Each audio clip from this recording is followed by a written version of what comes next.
Good day, all, and welcome to another edition of Local Legislator Live at 11. I am your host, Charles Gates, and we are Local Legislator, where we make local government and business simple. And as I explain to you every week, we've got a special guest, and this gentleman today is a special guest. Welcome, Caleb Rogers. Good morning, Caleb. Good morning, Charles. Thanks so much for having me on. I really enjoyed the video you had a couple of weeks back with Mayor Dwyer out of Virginia Beach, and just so excited to join Local Legislator Live today. Well, we are happy to have you here. Let's jump right into it because we do call these raw interviews. There is no fluff. Let's get right to it. Mr. Caleb Rogers, City Councilman for Williamsburg, Virginia. Why did you run, and when were you elected to Williamsburg City Council? Sure thing. So I was elected on May 19th. A little bit later in the interview, I can get to the craziness of that election. But on the why I really ran for two reasons.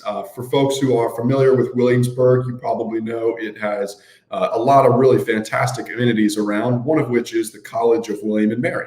So the student population makes up a significant portion of the city, but that wasn't necessarily represented on the city council. And as of only 12 years ago, students weren't even allowed to vote in the city. So younger representation is still a relatively new concept in Williamsburg. I certainly wanted to run to continue that trend. We've had two students in the past run for city council in Williamsburg and win. And I wanted to do the same, especially hearing that the second student, the one who ended his term in 2020, may not be running again. So I certainly wanted to run and continue that trend. The second reason, though, was to continue some of the work that I felt like I had started in Williamsburg. I was a public policy major at William and Mary, graduated in 2020. But to learn about the local government, I thought it may be helpful outside of just the classroom where you're taking notes the whole time to also get involved with the local legislator. So I had an internship with their economic development department in 2018 and a term on the city's planning commission that concluded in 2019. And having gotten involved with some of those, felt like I was getting to know the region economically from a planning perspective, and I saw that there were some things that could be addressed. Students who graduate William & Mary, whether undergrads or grad students, typically skip town, typically go to DC, to New York, and that's not to cast anything wrong on those students following economic opportunity, but I think there could be some options to establish a lot of that here too, and to bridge the gap to show students there are great jobs locally. There was also a real need, as I saw through some community service involvements at William & Mary, to have affordable housing locally. We have an amazing group of people that help run the economy here in Williamsburg, but many of the folks who love Williamsburg and work in Williamsburg can't necessarily live in Williamsburg. So we certainly need to have housing options in the city at all different price points. And then I had some more progressive ideas too that I'm trying to work towards now, like a climate action plan I'll be decided to discuss a little later. Okay. Thank you so much for that information. Very, very, very interesting. And for those younger listeners listening out there, if Caleb can do it, so can you. That is the message that I'm taking away from that. Yes, now, tell us about the campaign experience while being a student at William & Mary. Sure thing. So campaign start to finish about 4 months or so. I think I announced in February 25th, so end of February. But then like the world changed just a couple of weeks later. It was March 11th, I want to say, where the restrictions and the pandemic, you could say, really started gripping the country, and especially the East Coast. William & Mary students were on spring break at that time. The school said, don't come back, stay at home for a little bit. Businesses, restaurants, all shut down locally. Traveling screeched to a halt. So on March 11th, we really started considering, how do we change our campaign tactics? Because at a local level, it's not about getting on TV and debating necessarily. It's about how many people can knock doors? Can you get in touch with people by phone, by texting campaigns, by just showing up on their doorstep or at their community meetings? And suddenly none of that was possible, at least the face-to-face conversations. So timeline was March 11th, everything changed. April 7th was surprisingly when the governor of Virginia said, let's push back our local elections to November. Which was another wrench thrown into the works that we didn't know necessarily how to deal with. We decided, and then when I say we, I mean the fantastic campaign team that I was working with of about 12 or so other people. For a couple of weeks there, we weren't sure when the election would be until it was the end of April, around April 20, I think April 22nd, when the General Assembly of Virginia convened for their special session. They went back on the governor's recommendation. They said no, elections should still be held on May 5th. At that time, it was May 5th. And then just a couple days later, when the governor had a press conference on the 24th, it would have been, he has the power to push back elections at a maximum of 2 weeks. So he pushed back 2 weeks. He said, okay, local elections will be on May 19th. So really from March 11th to the end of May 19th, we were frantically changing some of our strategy. And what the strategy was and how we worked to get to know people in an environment where you can't talk to those people face to face was, how can we be as present as possible from an online standpoint? We did a number of phone calls. We did a number of advertisements online. We had certainly a lot of letters that were reaching households, and then we ran texting campaigns as well. I think there were, from the team as a whole, 1,000 phone calls, around 6,500 houses that were reached from direct mail, 17 or so texting campaigns, and about 6 or 7 individualized Facebook advertisements. So it was still trying to have that very local feel of a race, and that this wasn't necessarily speaking to groups of 20 to 50. This was speaking to people one-on-one. We were just having to speak over mediums like this, Charles. It was the one-on-one over the computer screen or over the phone. And after about a 4-month race or so, things ended up working out. So it was certainly a wild campaign, a weird way to end my senior year. I told myself, though, losing the last couple months of senior year in which students would be on campus isn't necessarily the worst thing lost. I mean, there were people who through no fault of their own lost their jobs. And so losing a couple weeks of senior year isn't necessarily something that you can complain about. But despite the hurdles of not knowing when the election date was and not being able to just go up to someone's home and door knock to them, things ended up working out after about 4 months on the 19th. Well, you know what? One of the best things I've heard you say, man, Mr. Rogers, is the fact that the last few months of your senior year, they are indeed going to be etched in your memory forevermore. That is for sure. More so than a lot of other seniors who did not go through a similar type of experience that you had. Right. Now, you were elected to take office on July 1st. Right. How has City Council handled COVID decisions from July to the present, and other things such as closures within the Williamsburg area and the like? Yeah, so there are plenty of ways. The kind of main three I think of: closures, vaccines certainly have become the pertinent topic of the day, and then grants too. I mean, how we were able to push funds into our local economy or to assist our local economy in a couple of ways. So I'll try to take those from those 3 angles. On grants, we really had 3 main ones. So right off the bat, before actually in July, our city staff and our economic development department came to say, okay, businesses have just paid their B-poll taxes. That's business license tax. It was due in March.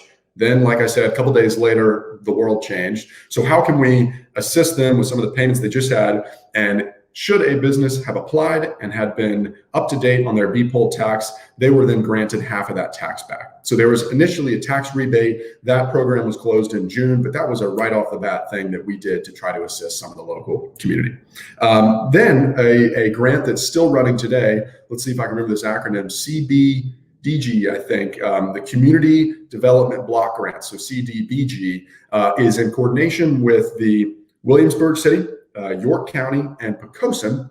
And this is a grant that we applied for as a general district through a state level program, which allows for-profit businesses to receive up to $5,000 from the state should they apply. Should they show that they've had losses because of COVID, they are still able to get funds. And this is open until June of 2021, I believe. So certainly if there's someone with a small business out there who has not looked at the CDBG grants through the city, and if you live in the city, York County, or Poquoson, or if your business operates there, I'd certainly recommend you apply. The third grant was something that we concluded at the end of last year Williamsburg obviously is so focused on our hospitality amenities. I mentioned William & Mary is one of the fantastic amenities. The one that is equally known is Colonial Williamsburg, one of the world's best tourism destinations, the nation's largest outdoor living history museum. So traveling was different. Restaurants weren't necessarily seeing some of the summer patronage that they were used to, and hotels obviously were not seeing the same amount of people go. We then had a hospitality focused grant. So the city of Williamsburg, as localities were around the state, was receiving funds from the state level and federal level COVID relief funds. And we used some of those funds, pumped it right back into the local economy to say, if you are a hospitality themed business, tourism in the ways of hotels or restaurants, then we have funding for you. For hotels, it was based on the number of rooms, certainly showing a COVID loss, which anybody could. You could apply and receive funding based on your number of rooms. That way we were still open to the 4-person bed and breakfasts up to the 400-room hotels in the region. And then restaurants were able to apply again for an amount up to $5,000. And ultimately, it was around $700,000 that was able to be redirected immediately into some of our local businesses. So that was a grant-focused way that we tried to approach the pandemic. There was also a considerable amount of help from our local partners. CW, for instance, worked extensively with our Human Services Department in the ways of housing. Human Services is very closely connected with some of the people who are living in the region and who are housing challenged and not wanting these folks to have to live in a place where they don't have a reliable home. CW was very generous in coming forward and giving us rooms in their Governor's Inn to house some people that our Human Services Department was working for. On closures, you mentioned closures too. So Williamsburg is in the state, being a Dillon Rule state, we are at the mercy, you could say, of the governor and the governor's edicts. And so the governor came forward and said that as is necessary in this day, there will need to be some distancing. I believe right now, actually, I know right now we are still under the 12 a.m. to 5 a.m. curfew in which people are asked to be in their homes. There's a limit of a 10-person gathering at someone's home or business or event. Places like gyms and pools are limited to 75% capacity. And I believe restaurants are able to serve at full capacity, but they have to distance patrons 6 feet apart, which means most restaurants are not serving at full capacity right now. So Williamsburg is doing what it can to assist some of those closures. For instance, we used some of those COVID relief funds to put chairs and tables out on Dog Street. For anyone who's been around the Williamsburg area soon, you've noticed that Dog Street, instead of having that straight shot down to the Capitol building, it now has some awnings, some heaters, some chairs and tables. Those were bought by COVID relief funds and are helping someone who might want to eat at Dog Street Pub still eat at Dog Street Pub, but just grab their food to go and still eat just outside where they would be allowed to. We've also done the same thing on Prince George Street, right outside, a couple of businesses over there.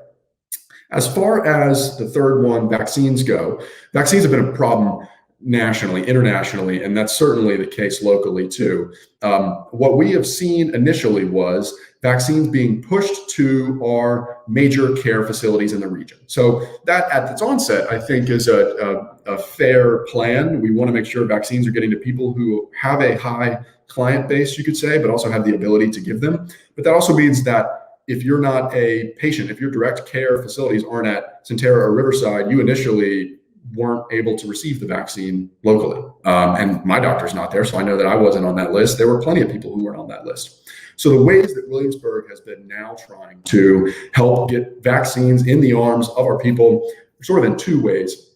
The first is increasing the amount of vaccines coming to this region. And then the second is the actual distribution of those vaccines. So on the first, Williamsburg can't demand more vaccines and then receive vaccines because of that demand, but we can, Williamsburg can't just sign up for more and then get more. We can demand, though, more vaccines. And that's what we did as a part of a Hampton Roads planning district with a number of other localities around the region, sent a letter to the governor's office, to the Department of Health, requesting more vaccines in this region because, if I remember these numbers correctly, the rate that we were going in Hampton Roads was going to mean it would take 12 to 16 months to have everyone vaccinated, should vaccines just be distributed through our local major care hospitals. So that's one way that we have been partnering with our other localities that are around us to demand really and request more vaccines because we need to get them quickly into the arms of our citizens. The second way is the actual distribution. And this is something that has been completely to the benefit of our local staff, who has just been working day in and day out to try to establish opportunities for vaccinations locally.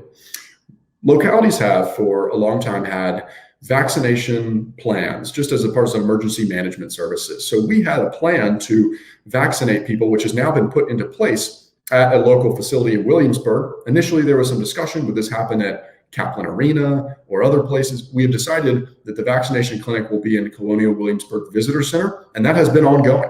There have been weeks now of that vaccination clinic open to people who qualify initially. Right now, what that has meant is that vaccination clinic is open to members of the area city staff. So that's area staff, local legislature, city staff, James City County staff, and York County staff. So we are working hard with the vaccines that we've been getting now that the Department of Health has approved vaccinations to happen at that site, to get our teachers, to get our firefighters, to get our police officers vaccinated. It has the capacity to do 1,400 people per day, and now showing that so many vaccinations are capable there. Last Friday, they did 1,100. We are going to start being able to grow the community of who is capable of being vaccinated there. So that's very exciting to see. I'm glad that we are able to do so locally, able to do so within the city limits to help people around Williamsburg, and able to do so at such capacity to get almost 1,400 people vaccinated per day. I'd say that's how we were reacting, Charles. I mean, it's been a multifaceted approach. In many ways, like the word has been thrown around 100 times, a lot of this is unprecedented. So it's taken a lot of late nights, but I very much commend our city staff, people in human services, helping folks get home, at the economic development department, who has just assisted dozens and dozens of more businesses than normal recently, hundreds of more businesses than normal recently, and certainly all the folks who are helping establish that vaccination clinic. Okay. Sounds very proactive indeed. Now, elections, 2020, November 2020 elections, they were a big deal throughout the nation. From a city council perspective, how did it go in Williamsburg? Well, that's a good question. It went well in Williamsburg. I mean, from a city council perspective, in Williamsburg, went well. We have a fantastic voter registrar staff. Tina Reitzel, Haley Snap, if you're listening, y'all are wonderful. And so these two folks have gone through the mail-in ballot process now 3 times. And they did local elections in May. They did the Republican primaries in June. Now they're doing this in November. So they sort of had the process down pat. We had early voting open. And distance. You were able to go in. Someone was standing there right at the front of the municipal building in Williamsburg to say, do you need a city service or do you need to vote? And in that way, that person was masked. Of course, they could call up the number of the planning department if you needed a permit, or they could say, or codes compliance if you needed a permit, or they could say, let me direct you to the right, because our voter registrar office is right off of that front room in the municipal building. So the process of early voting was streamlined, and we were able to get a lot of people who voted early. I voted by mail. I signed up for my ballot. It arrived a couple of days after I'd signed up. And then once I had actually filled it out, I dropped it off at the second option, you could say, for voting, which was just the drop box. We had a drop box right outside the municipal building. It had a camera trained on it the whole time. It was certainly a locked drop box, so the security was there. But that gave people the opportunity to, should they want to make sure their ballot gets in, which would totally fair, then we gave them that option too in the drop box right outside the municipal building. And then the third was just voting on election day, which again was done very safely. We have 2 precincts here in Williamsburg, but for this election, we also operated a third, giving people the allowance, if they wanted to vote by car, to go through the fire department, which is where our May local election was. But the 2 precincts, one at the Methodist Church, and then the other at the Williamsburg Community Center, both went off without a hitch. People were distanced. They were encouraged to come, whenever they could. And then our local volunteer base, which is just such a giving community, really stood up to say, okay, how can we help? And really what I mean by that is the folks who are normally attending to local elections are those golden-hearted, civically minded people who are usually retired. They're usually in the older cohort, And right now, this is obviously just a time in which it's potentially a little bit more risky to be around others in that way. So we had a wonderful group of people, young people, stand up in Williamsburg, young professionals, faculty and staff at William & Mary say, I'd like to help with the local election process. We were able to have all of our poll watchers there that day do it safely. So everything from a local perspective went off safely for the November elections. Well, I can tell you as a Hampton Roads resident, when the time comes, regardless of the circumstances, people do step up. And November of last year and the whole, for instance, we've been going through this COVID episode, it has been commendable on the local volunteer level. So big kudos to those that helped out in the elections of 2020. And that goes out to everyone listening. If you helped, big kudos to the heroes. You're right, that helped out. And to our audience out there, if you like this interview and like to see more, please make sure you subscribe to our Facebook page, or like our Facebook page, and subscribe to our YouTube channel. And most importantly, let us know who you want to see interviewed on air. And stay tuned, because very soon we're going to start a discussion series, which will be in the evening times where more people can watch live and in color. Now, Mr. Caleb Rogers, with all of the challenges that are going on in our local communities, what is the relationship between the city council and the school board? And what role, if any, does city council have in decisions that the board must take, for example, remote learning and school lunches? Yeah, it's a great question, Charles. Schools, education, obviously a sector that's been so impacted by the pandemic. The relationship in Williamsburg is a very unique one. So the school board, school system, for everyone who may be listening is familiar, is the WJCC school system. So the city of Williamsburg has a partnership with James City County in which our school board is co-managed by both groups. What that means is from the school board level, there are 7 school board members, 5 of which are elected from James City County by ward, and 2 of which from the city are appointed. And the reason why that is, anyone who's familiar with the region would know this. And actually, if I point over here, that's a map of Williamsburg. So you can certainly tell, knowing the area, that the city of Williamsburg is much smaller than James City County, which is why the city appoints 2 representatives at large, and the county actually has people run by ward.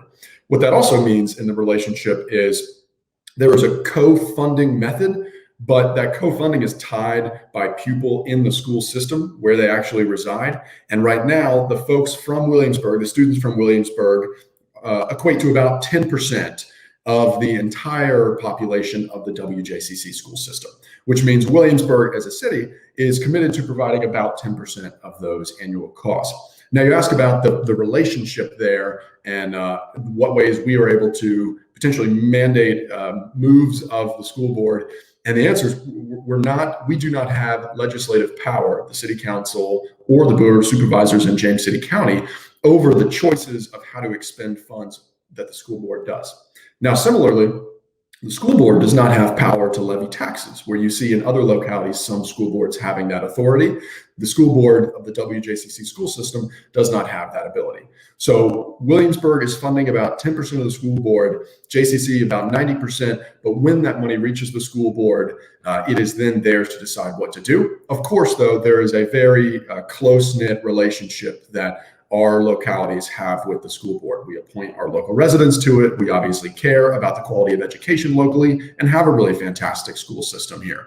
Since I've started 7 months ago, we've probably had 3 to 4 joint meetings of all of us, but certainly a lot of conversations behind the scenes around how's the school board doing. And it's one of the things that I've tried to get especially up to date on, is because I have now graduate school, I don't have children in the school system.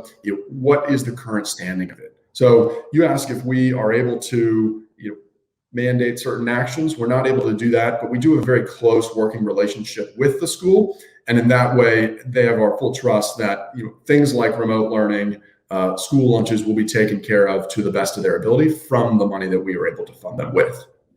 Okay, that's commendable, because as well as I do that most cities in this country that work well, the city government and the school board, they work hand in hand. So one knows what the other's doing, and they're not if they're not intruding into each other's lane, but they understand what their responsibilities are and they do it together. That is so commendable to hear. Now, what other big issues is the council working on now, or has it been working on over the past few months? Sure. Yeah. A couple. I mean, a lot, really. So just recently, we have in Williamsburg 2 meetings a month. We have a work session for the first full week of the month on Monday, and then we have the actual city council meeting on Thursday. Next week is a council week for us. But last month was a pretty big meeting because we were officially able to go forward and decide on a design firm for our fire department. Williamsburg for a long time has had an antiquated fire department. If you were to walk around in it right now, you would see that there are some areas where it is leaking from the ceiling. There are potentially carcinogenic areas in some of the bay areas. There's sometimes a backup of the sewage. It has just been defunct. Not completely. It's been workable, but defunct maybe aesthetically and somewhat operationally for a couple of years now. So it came to the city council years ago to decide, what are we to do about our fire department? There were funds borrowed at that time for public safety infrastructure meant for the fire department. And we have just in the last few months been able to start moving forward with this. We interviewed really wonderful firms. We interviewed 7 firms who came forward with a great design for the fire department and ultimately went forward with David Nice Builders. They're a local firm that the city has worked with before. They have a wonderful vision for the fire department, and I think they'll do a great job. So what we're doing now is, having moved forward with them, we will then work with them, and our fire department exec team will work with them to finalize the design, and the actual groundbreaking will happen in June. So that'll be wonderful to see. We'll likely have a full-fledged, fully operational, brand new fire department in 2022, which I'm just thrilled to see. The second thing would be probably the Neighborhood Balance Committee. This is a group which was commissioned, over a year ago, was meeting about once a month, but then, as is everything, got pushed off a little bit because of COVID. They have now been able to complete their work and provide recommendations to the city council. What the Neighborhood Balance Committee is doing is considering the ratio right now in the neighborhoods of home ownership and renters in the community, and trying to figure out the best way that we can balance these communities so that Williamsburg is a great community to own a home in and an affordable community to own a home in, but can also be a great community to rent from. A couple things that are on our mind are, establishing these are some of the recommendations that the Balance Committee has recommended to us. Establishing a list, you could say, a program where landlords would apply for and be granted into the program, knowing that they needed to adhere to a certain set of regulations for both the community standards, but for also both their renters. And then because they are being held to these new standards, they would be receiving preferential treatment in the ways of marketing. And that's not from the city side. I think even William & Mary is interested in promoting landlords, which it knows cares about its student body, out to the student body. So this would be a really good way to commend and help those local landlords of ours who live in Williamsburg, who love Williamsburg, who rent here, and who care about the value of homes. And also a way to check some of the landlords which own a home here, but don't necessarily live here. And in some ways can just treat that home as a cash cow. We certainly want to make sure that people are caring about the homes that which they own and are certainly wanting to see the value and the atmosphere of that community attended to. So that's one of the recommendations of the Neighborhood Balance Committee. It's just one of the recommendations. It's not one that's been taken yet. These recommendations, there's about 23, there's a lot, will be considered over the next few weeks and months and ultimately voted on by council soon. So fire department and NBC, that balance committee, are some of the bigger things that we have accomplished recently. Okay, let me ask you on that note, are the citizens able to hear, or are you having public sessions on these initiatives that the public can weigh in on? Yes, sir. That's a great question. Should have said it. So always there is the opportunity for the public to comment. I mean, every day, every minute of every day and night, you can email us. Mine email's online. It's crogers@williamsburgva.gov. That is the same format for all members of council. But of course, if you want to come to a meeting, at least digitally these days, and comment, you're absolutely welcome to do that. Mondays of the work session and Thursdays, there is an opportunity to do so. Mondays in the work session at the beginning of the meeting, which starts at 4 p.m., there is an open forum in which anybody can come forward and provide commentary.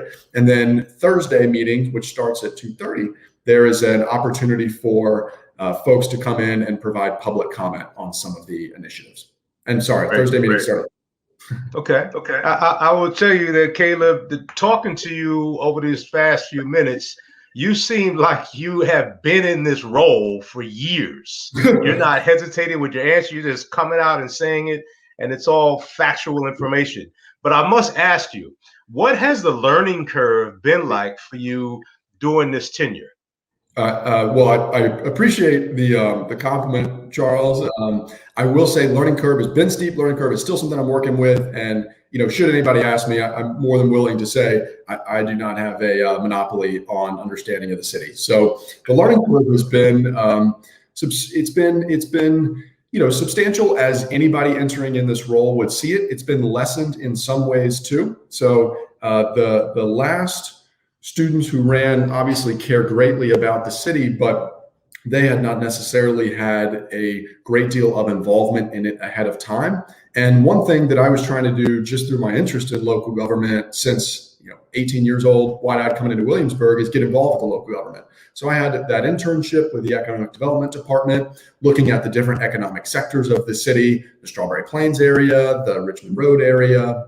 And then I also had that term on the Planning Commission. So from a couple of different angles, I had been able to engage with the city, which isn't to say that I now know those areas to a T. It's just to say that it helps to know who the players are in those fields. Having worked for our economic development director, Michelle DeWitt, is a wonderful opportunity to now be able to have conversations with her and to pick up material a little bit quicker. Same goes for Carolyn Murphy in the planning department. So the learning curve is still steep, helped in some involvement in the city ahead of time, but it's something that I'm actively working towards. And I think I always will. Reviewing 2020, thinking of 2021, I shifted around the schedule a little bit. So now I have time set aside every week for reading about areas of the city that I want to learn a little bit more about it, or in thinking of ideas of policies that we could potentially implement in the future. Well, I tell you, it's a pleasure talking to you here. I only have two more questions for you, but you have the attitude that you will never know it all, and that is so refreshing hearing from a person in your capacity right now. Now, I must ask you, what are your four main goals while in office? Yep, absolutely. So four, hard to choose four, I guess, but there's a link on a website which I operate to talk about this. I'll first say that I kind of campaigned on this acronym, OAR, Opportunity, Accountability, Responsibility. And in that accountability space, my hope was to hold office hours, to regularly be out in the community, to door knock sometimes, to go to neighborhood homeowners association meetings. But obviously the pandemic's made that a little harder. So what I wanted to do to still remain accountable to the community was to try to be as present online as I could possibly be. And also, of course, willing to hop on a Zoom call, hop on a phone, respond by text. I mean, anything, whenever possible. So if anybody was interested in reaching out, I can give my contact info at the end of this. But I also have some opportunities online to reach out, and one of those is a page that talks about some of the goals that I have. So there's a couple. Firstly, the first one that comes to mind, because it's happening pretty soon, is affordable housing. I mentioned it earlier. Got involved with the Planning Commission, so I've seen the city from the planning side, but also involved in some community service efforts as a student, showing me that there's a need for affordable housing. But how do we establish that is the question. So a group has now come together, or a group has planned to come together, called the Affordable Housing Task Force. It'll be a group of city council members, city staff members, members of the community that will work over the next 6 months or so to look at how other communities deal with and address affordable housing, and then come forward to council with ideas, with proposals that we could put some programs into place to actually provide opportunities for affordable housing locally. So I'll be the council representative on that Affordable Housing Task Force. I'm very excited. I've started a lot of that local research already. Just some things that come to mind right now is some communities have been very successful in implementing a housing trust fund, which then allows them to start programs to assist people who are trying to be homeowners in the community by essentially offering them low interest loans or providing some of that down payment fund. So there's an opportunity that I think of for home ownership and for owning or renting locally that could be provided by this affordable housing trust fund. Second that I'd say would be a climate action plan for Williamsburg. I mean, I am not unlike young people my age in recognizing that the world, the future that I am inheriting is potentially at risk, is at risk by the climate change that is happening because of human involvement. So Williamsburg has a duty, in my opinion, to try to be as environmentally friendly as it can. And we've been, over the last few years, very much considering this. I don't want to come across as we are not right now an environmentally friendly community. In fact, there's a group called Soul Smart Cities, that rates cities on a number of different proposals, one of which is the bikeability. And Williamsburg has a gold level of bikeability. So bikeability, obviously an environmental solvent because it allows people to transport in a different way. But there are other things that we could do too. I think of Albemarle County, my family lives in Charlottesville, recently coming forward with a climate action plan after they started 2 years ago quantifying their current emission levels. They figured out exactly how much greenhouse gas are we emitting into the atmosphere. And knowing that number, they can then say, okay, here are our targets moving forward. We want to be at 50% of that by 2030. We want to have a carbon neutral economy by 2050, something of the sorts. So I called a number of organizations like a couple of them are We Are Still In, Climate Mayors, ICLEI. These are all groups that work with localities to help them address their climate action plans, their interest in environmentalism. And I asked, in what ways could the city engage with them? So I wrote up a document, provided it to the city manager, and it looks like this in fact will happen. A group of city staff is going to convene. That document will help frame some of their initiatives as they think about what is the next ladder, you could say, of environmentalism that we would like to climb. Because it's become obvious that while the bikeability of a town is so important, the recycling that you're collecting is so important, really every community has a duty to do more environmentally these days to make sure that we don't ultimately see communities that are right down the street from us, the coastal regions of Virginia, need to start migrating people inland as there's too much sea level rise and some of the more drastic effects of climate change. You asked for four. Let's see. Third would be a minority business council locally. This is an effort that had started before I got on board, but I am trying to assist it now from the city side. So the last student who was elected to city council in coordination with the current NAACP president of that time, that's Benny Zhang and Brian Smalls, respectively, wanted to think about ways to promote the minority business community in Williamsburg and to assist them from the city side. So we have now begun collecting information from some minority business owners in Williamsburg to see how they could be better assisted from the city level. And we are working towards now creating a survey that would be distributed out to this community to collect data on what would be helpful, to then take that back to the Minority Business Council Planning Committee and decide what are the best steps going forward. We could very much see this Minority Business Council become a committee of the business chamber, which would be helpful not only for the city of Williamsburg, but really for our whole area as we look at the business community. And I think this would be a wonderful way for networking opportunities, but also potentially for grant funding for minority business owned,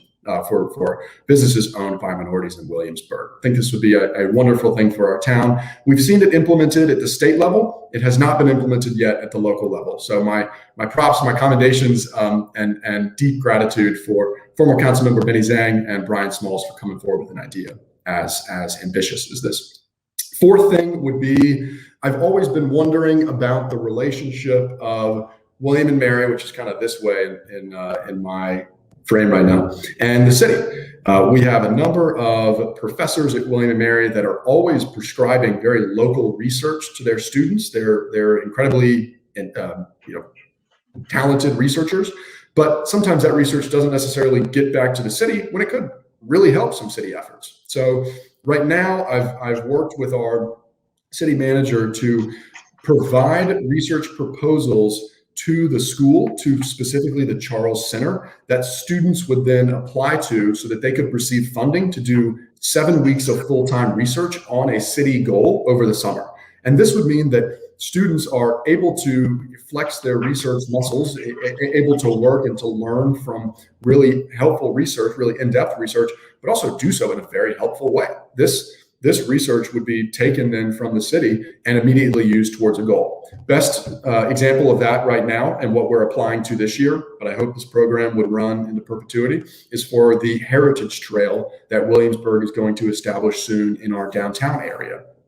We celebrate a lot of history in Williamsburg, yeah, obviously, but sometimes not all aspects of that history has been celebrated as it should be. And what I think about in saying that is the history of the African American community locally.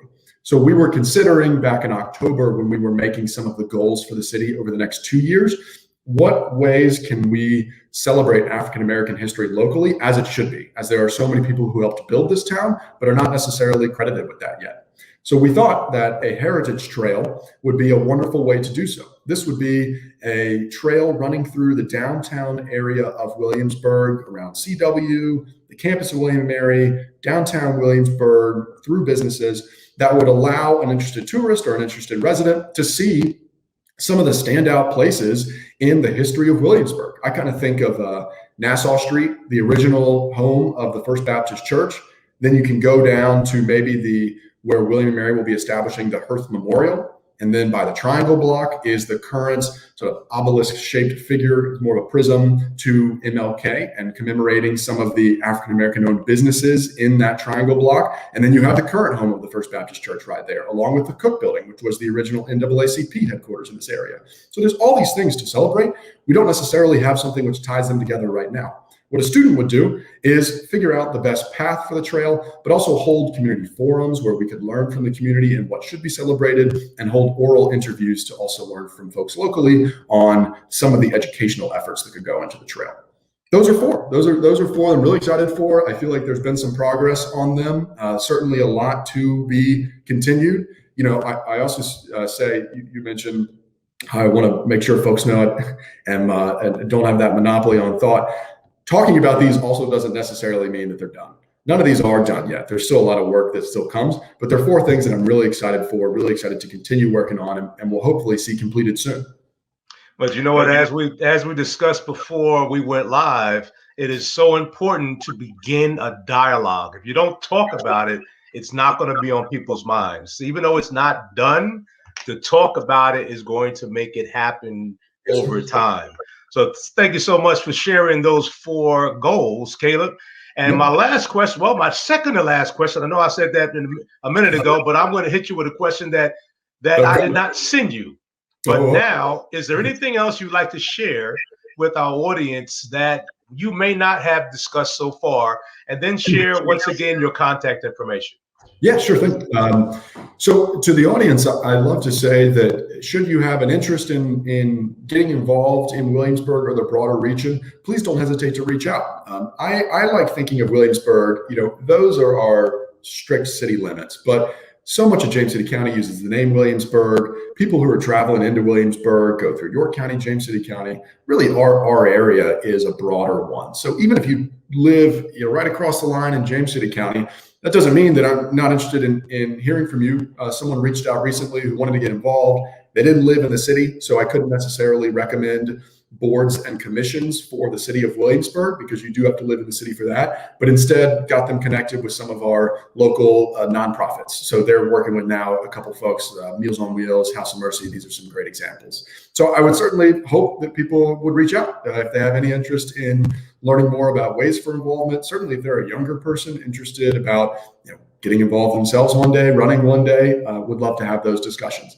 Best ways to reach me would be the email, crogers at williamsburgva.gov. That's Rogers, Rogers. And then please reach out by phone to my cell, 757-707-9672. So we'd love to talk with anyone by text, call, email, carrier pigeon, letter, whatever.